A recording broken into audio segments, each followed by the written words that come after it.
Otep à tous, bien-aimés frères et sœurs. L'ambassadeur de Russie au Centrafrique jette un pavé dans la mare. Il ne passe pas sur le dos de la cuillère. Il dit ses 4 vérités à la France et aux puissances occidentales. Parce que vous le savez, derrière la France, là, il y a les États-Unis et l'OTAN. Écoutez ce qu'il dit. Il y a des formations armées illégales qui sont entraînées et approvisionnées par les Occidentaux. Les mêmes Occidentaux utilisent le modèle de proxy. Personne n'agit sous son propre drapeau. Personne. Ils agissent toujours par procuration. Cela se fait au moyen des structures intermédiaires. Les structures intermédiaires, vous savez, ce sont lesquelles? Les ONG, tout ce qui est l'aide humanitaire, la Banque mondiale, le FMI et autres. Tout ça, ce sont comment vous appelez ça? La présence militaire, les bases militaires. Là. Il fait, et là, on l'a déjà repéré, bien de fois, il y a des preuves documentées et des données de renseignement. Donc, c'est une certitude. C'est une certitude. Ce que vous voyez au Congo démocratique, là, c'est l'Occident. Il y a des données. Il y a maintenant toutes les informations. Ils ne peuvent rien cacher. L'ambassadeur est clair sur les objectifs qu'ils veulent atteindre. Les objectifs de l'Occident en Afrique, là, c'est d'abord installer un chaos contrôlé. C'est lorsqu'il y a le chaos contrôlé, là, qu'ils pillent les matières premières, qu'ils volent, qu'ils tuent, qu'ils violent, qu'ils font tout ce qu'ils veulent. Personne ne peut les accuser. Le président est préoccupé à chercher la sécurité de son pays, la stabilité.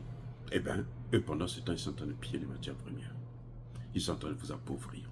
Ils vous empêchent le développement. Voilà le grand objectif. Éviter le développement de l'Afrique. Tout faire pour que l'Afrique reste ce qu'elle est, sous-développée. Comme ça, on peut l'inviter partout. Même la Corée peut inviter tout un continent. Tout un continent. La Corée, la petite Corée, là.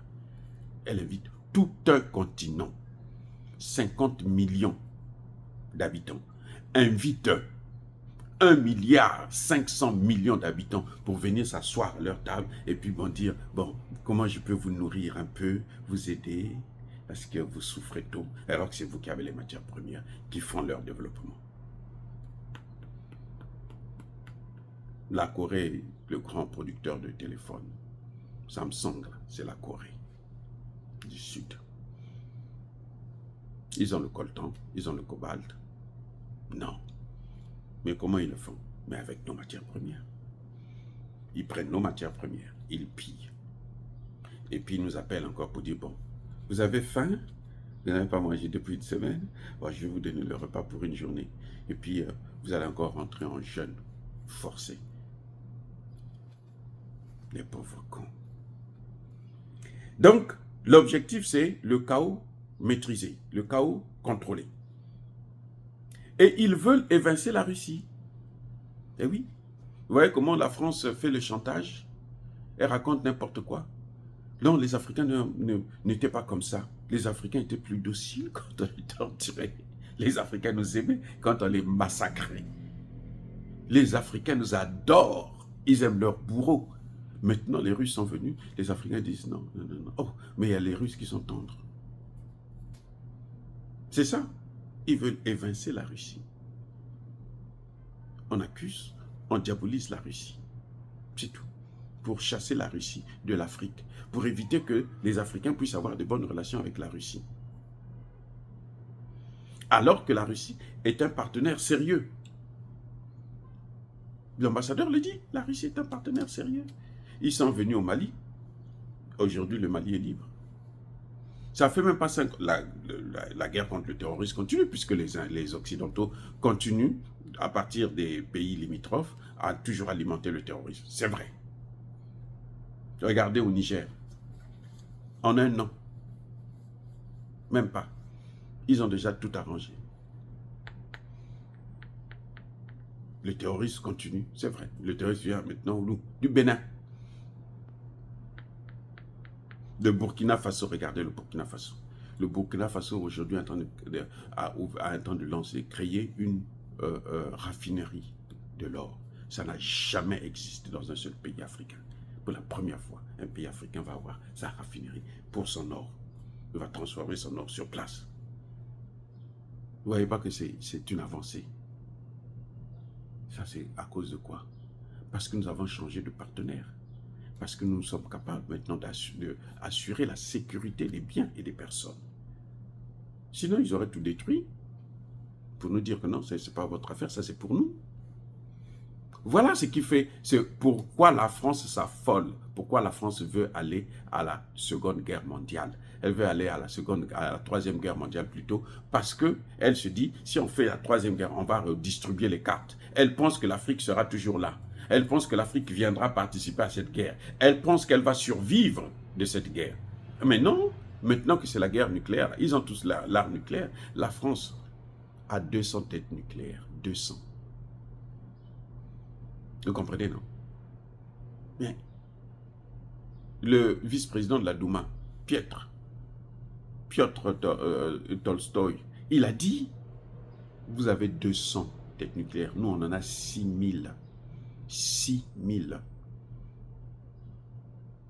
La France, pour lancer les obus, là, les missiles, là, il faut qu'elle se rapproche de la Russie. La Russie, depuis la Russie, là, elle peut envoyer. Vous n'avez pas vu l'Iran? L'Iran a envoyé, depuis l'Iran, ils ont atteint Israël. Eh oui, la Russie, depuis la Russie, elle peut atteindre la France. Avec un seul missile, Satan 2 là, elle atteint le 12 pays, puisqu'il y a 12 têtes, 12. Envoie ici, ça envoie là, ça envoie ici, ça envoie là. 12 villes ou 12 pays, avec une seule bombe. Alors, que les Français sont en train de jouer avec l'Afrique. Donc, le problème, c'est que la Russie est en train de renforcer sa position stratégique en Afrique. Oui.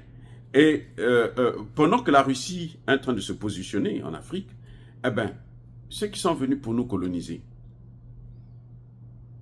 ils sont maintenant à visage découvert. C'est ça que la France ne dit pas. C'est-à-dire que la Russie vient. La Russie vient en Centrafrique. 3 mois plus tard, le Centrafrique retrouve la stabilité. Mais comment voulez-vous que les Africains ne disent pas que mais ceux qui étaient là, ils ne foutaient rien? Ceux qui étaient là, ce n'était pas la solution, c'était le problème. Comment? C'est une évidence, ça va de soi. C'est ça que l'ambassadeur est en train d'expliquer.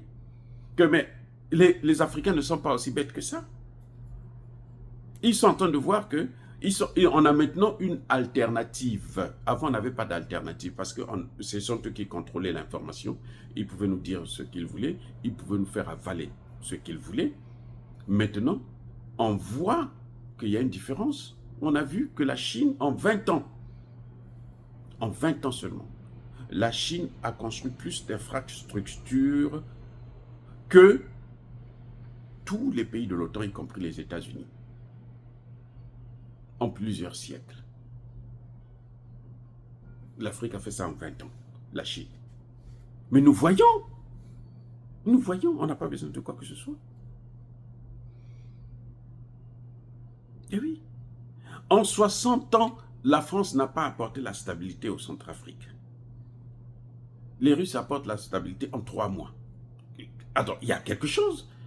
Il faut que les Africains soient aussi bêtes pour se dire que non, oh, ça, ce sont des vrais partenaires. Les Français, là, ce sont des partenaires. Les Américains, ce sont des partenaires. Regardez ce qu'ils sont en train de faire en RDC. 30 ans. 30 ans. Qui sont en train de massacrer. 18 millions de morts. quand la Russie va rentrer là, vous allez voir, en 3 mois, le problème commence à être réglé. 3 mois, le problème est réglé. En 2 semaines là, ils ont commencé à stopper. Il y a maintenant des morts. Les Rwandais, ils meurent en masse. Vous savez, le colonel Bijougiza Sukoyed, un lieutenant-colonel rwandais, il est mort là récemment, là, en RDC, avec toute sa troupe, tout son bataillon, tous, ils ont été massacrés. C'est ce qu'on ne nous dit pas. Parce que maintenant, ils peuvent avoir l'information. Ils ont maintenant l'assistance de la Russie. Là, la Russie assiste de loin. Mais quand elle va rentrer directement dans le combat, là, mais vous allez voir le Rwanda, on peut même faire disparaître, les Congolais vont faire disparaître le Rwanda. Eh oui! Les Rwandais sont en train de fuir maintenant, aller demander l'exil en Angleterre. Très bien qu'ils aillent en Angleterre, parce qu'ils demandent l'exil en Angleterre. Comment l'Angleterre va faire pour étudier ces dossiers? Ils vont les envoyer encore au Rwanda, coincés. Le deal qu'ils avaient fait là, il est coincé. Eh oui. Bref, vous voyez, l'ambassadeur vient nous ouvrir les yeux, encore une fois de plus, pour nous dire que non, mais ça, ce ne sont pas des partenaires. Les partenaires coloniaux, ils les appellent partenaires coloniaux. En fait, partenaires colonisateurs. Parce que la colonisation continue. Les Français n'ont jamais décolonisé. Les Américains n'ont jamais décolonisé. Le résultat sur le terrain se fait voir. Il faut être naïf pour ne pas comprendre qu'on se fait avoir tout le temps. Ça suffit. Et c'est ça que les gens ne veulent plus. Dire cela, c'est inciter à la haine ou à la violence. Non. Yaba colère Veyamalem. Encore une fois de plus, bien-aimés frères et sœurs, je persiste et je signe. Soyez bénis, abondamment bénis par le Dieu des Kémites et par nos ancêtres angélisés. Mais que tous ceux qui persécutent le continent africain, le pillent et le déstabilisent, qu'ils soient noirs, blancs, chinois, arabes, juifs, indiens, qui qu'ils soient punis, maudits, foudroyés, neutralisés, écrasés, effacés par le Dieu des Kémites et par nos ancêtres angélisés. Vive l'Afrique éternelle, je dis et j'assume.